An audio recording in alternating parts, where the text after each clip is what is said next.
Leonard Ravenhill. Por que tarda o pleno avivamento? Prefácio.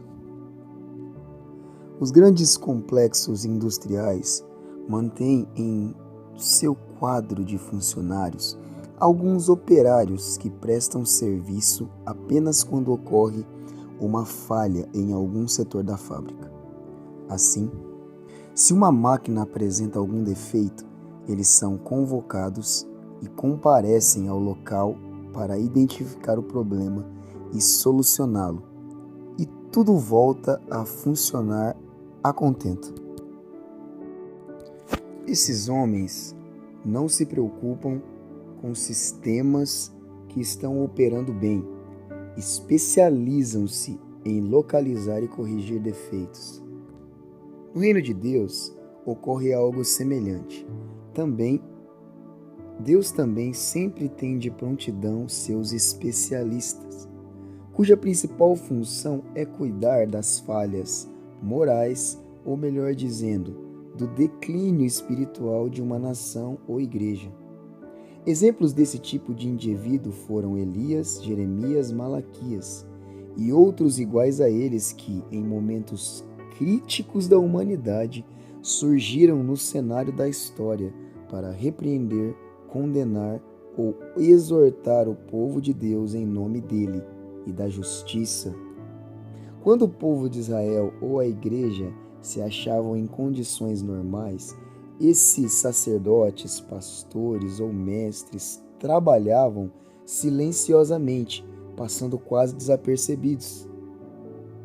Mas assim que se desviavam um pouco das veredas da verdade, esse especialista se levantava para intervir. Parece que possuía um instinto especial, capaz de detectar problemas, o que fazia com que logo corresse ao auxílio do Senhor e do seu povo. Geralmente, esse tipo de pessoa tinha a tendência de ser radical, de ter atitudes drásticas, de ser até certo ponto violento. E os curiosos que se pusessem a observar seu trabalho, provavelmente o taxariam de extremista, fanático e negativista. E num certo sentido não deixariam de ter razão. Ele era um homem de um propósito só, de caráter severo, destemido, e esses eram justamente os atributos que as circunstâncias exigiam. A uns ele chocava, a outros assustava e a outros ainda afugentava. Mas o profeta sabia, sem sombra de dúvida, quem o havia chamado para executar aquele trabalho e qual a tarefa a ser cumprida. Seu ministério tinha um caráter de emergência e isto fazia dele um homem diferente, bem distinto dos demais. O débito que o povo de Deus tem para com esses servos dele é tão vultoso que nunca poderá ser pago. E o curioso é que eles raramente pensam em saudá-lo enquanto esses indivíduos estão vivos. Em compensação, a geração seguinte o exalta, escreve livros sobre seus feitos como se instintivamente e meio sem jeito quisesse desincumbir-se de uma obrigação que a geração anterior praticamente ignorara.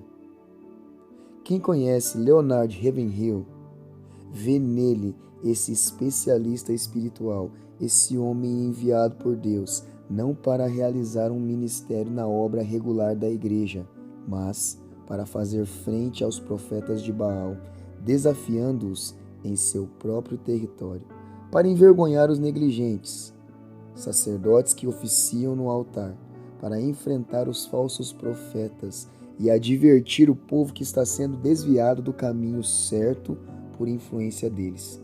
Um homem como esse, às vezes, não é companhia muito apreciada. O evangelista profissional que sai correndo do culto assim que ele se encerra e vai para um restaurante de luxo contar piadinhas com os amigos, talvez o considere uma presença embaraçosa, pois ele não é desses que conseguem silenciar a voz do Espírito Santo em seu coração, como quem fecha uma torneira. Ele insiste em ser um crente fiel o tempo todo, onde quer que esteja. e nisso também se distingue de muita gente. Quando se trata de Leonard Ravenhill, é impossível ter uma posição indiferente. Seus conhecidos podem ser divididos em dois grupos: aqueles que o amam e admiram profundamente, e aqueles que o detestam. E o que se diz dele pode-se dizer também de seus livros e deste livro. Ao encerrar a leitura, o leitor ou procura logo um lugar silencioso para orar, ou o atira longe, irritado, fechando o coração às suas exortações e apelos. Nem todos os livros, nem mesmo os bons livros, podem ser considerados uma mensagem enviada direto do céu, mas acredito que este o seja. E o é, porque seu autor é uma voz do alto, e o espírito dele fala por suas páginas. A. W. Tozer. Prefácio à edição brasileira. Avivamento. Sem dúvida, esta é uma das palavras mais desgastadas no vocabulário evangélico brasileiro. Mas quando Leonard Ravenhill escreve sobre avivamento, ele não toma partido entre carismáticos e tradicionais, e nem toma conhecimento das questões debatidas entre eles. Para ele, a questão não é se tocamos bateria em nossos templos ou se levantamos as mãos no culto de louvor. Ele nos chama a levantar um clamor a Deus para que ele fenda os céus e desça com poder e autoridade para tornar o seu nome notório na presença de seus adversários, fazendo as nações tremerem diante dele. Leonard Ravenhill não brinca em serviço e não dá moleza para quem está com a vida acomodada na igreja do Senhor. Cansado de ver a noiva de Jesus debilitada pela carnalidade, ele dá um puxão de orelhas, bem dado, e faz cobranças de santidade, poder e oração que poucos têm coragem ou autoridade para fazer. Se ele chama os crentes a orar, é porque ele ora. E ora como poucos que eu já ouvi. Muitos perguntam, por que tarda o pleno avivamento? Ravenhill responde com palavras incisivas e inconfundíveis. Escrito em 1959, esse livro tardou a sair em português, mas minha oração é que esteja sendo lançado no momento certo, para despertar uma igreja confusa, mundana e enfraquecida para um grande derramamento do Espírito Santo de Deus. Só assim ela cumprirá o seu papel profético de família de Deus, corpo, noiva e habitação de Cristo. George R. Foster. Introdução. Eis minha pequena oferta de pães e peixes. Um lanchezinho simples, sem a beleza nem o sabor de um bolo de aniversário. Sinto-me como um marinheiro que vi surrando um soldado certa vez, porque, explicou ele, esse sujeito xingou minha mãe. O meu Senhor também foi insultado, a sua igreja vilipendiada, e diante de 2 insultos desses meu coração se angustia. A igreja tem muitos inimigos, não posso deixar minha espada na bainha, de modo algum. Calculo que cerca de 1 milhão de pessoas leem o jornal Herald of His Coming, em sua edição em inglês. Alguns dos capítulos desse livro já foram publicados nesse periódico sob a forma de artigos e, portanto, foram lidos por inúmeros leitores. Isso não me deixa orgulhoso, nem humilhado. E esse jornal é publicado também em francês, espanhol, alemão e outras línguas. Portanto, através dessa publicação, bem como do Alliance Witness e outras semelhantes, Deus tem usado esses meus despretensiosos estudos para falar ao coração de muitos crentes. Meu desejo agora é que também você, leitor, receba uma bênção por meio deles. Quero agradecer sinceramente ao meu amigo estimado e conselheiro espiritual, Dr. A. W. Tozer, que bondosamente escreveu o prefácio.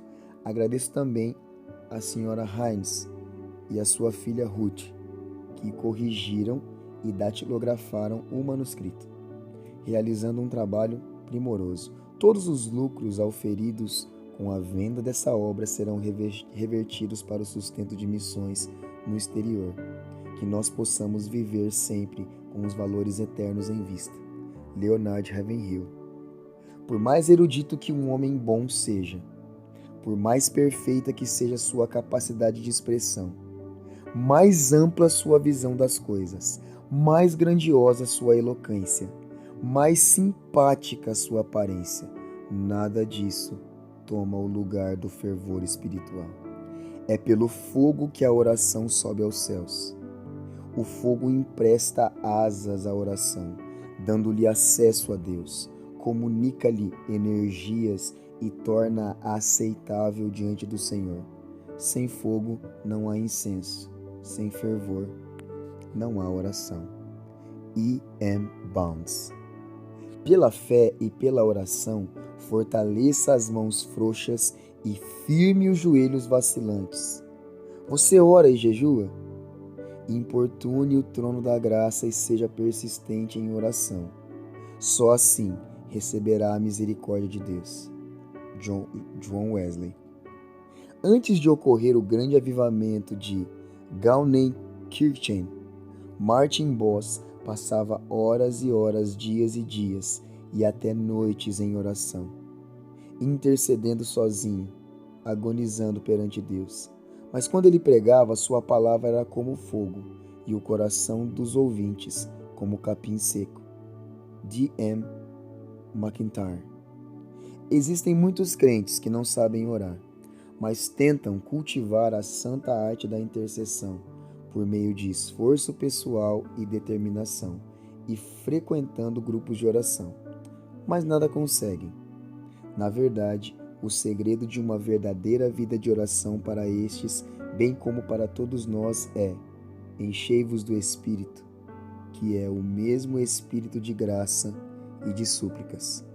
Reverendo J. Stuart Holden. Se você gostou dessa narração, curte o vídeo aqui embaixo, se inscreva e ative as notificações para receber mais conteúdo como esse.